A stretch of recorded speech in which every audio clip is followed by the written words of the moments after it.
Lila Harper sat in her small kitchen, staring at the half-empty fridge.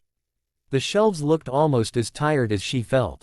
She had two 5-year-old twins, Noah and Emma, and every day was a balancing act between work, bills, and making sure her kids never felt the weight of the struggles she carried.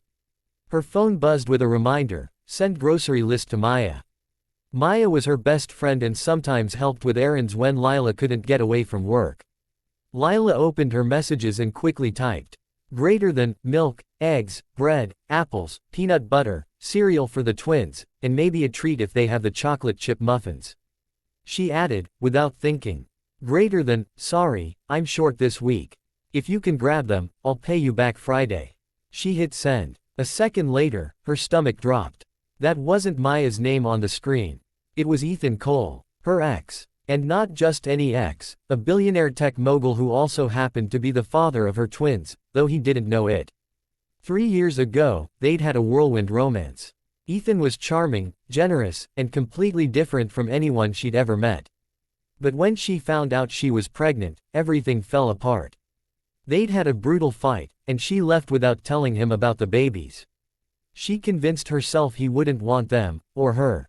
And now she had just sent him her grocery list. Lila's cheeks burned as she typed frantically, "Greater than, sorry, wrong person. Ignore that." She tossed the phone onto the counter and tried to focus on making pasta for the twins. But the phone buzzed again. It was Ethan, and his message made her freeze. "Greater than, who are the twins?" Her pulse quickened. She stared at the screen, unsure if she should lie or finally tell the truth. But before she could type anything, another message came through. "Greater than, check your account." She frowned, confused. She didn't have much in her bank account, so any activity stood out. She opened her banking app, and her jaw dropped. $500,000 had been wired to her account. A third message came through. "Greater than, for the twins. I'm coming over." Lila's heart pounded so loudly she could barely hear the twins laughing in the living room. She hadn't seen Ethan in years, and now he knew, or at least suspected. She didn't know what scared her more, facing his questions, or the possibility that he might actually want to be in their lives. And then, there was a knock on the door. The knock echoed through the small apartment, pulling Lila's breath tight in her chest. She hesitated, glancing at the twins.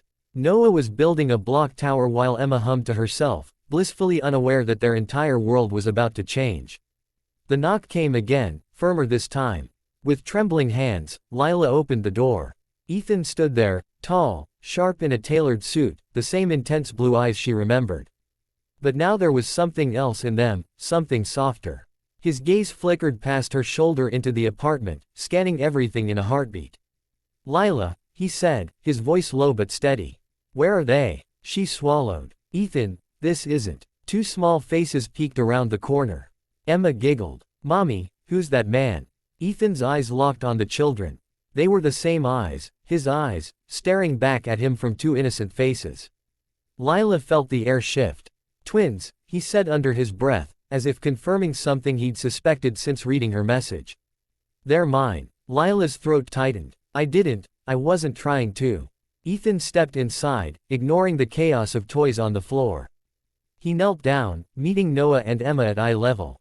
"Hi," he said softly. "I'm Ethan." Noah tilted his head. "Do you like dinosaurs?" A faint smile tugged at Ethan's lips. "I love dinosaurs." Lila stood, frozen, her heart torn between fear and relief. She'd spent years protecting them from him, or maybe protecting herself from the heartbreak of him walking away. But now he was here. And he had wired $500,000 without a single question about proof. "I should have told you," she admitted quietly. "I thought you wouldn't want this. You were building your empire. I didn't want to be the reason you gave it up." Ethan looked at her, and there was no anger, only something heavy and raw.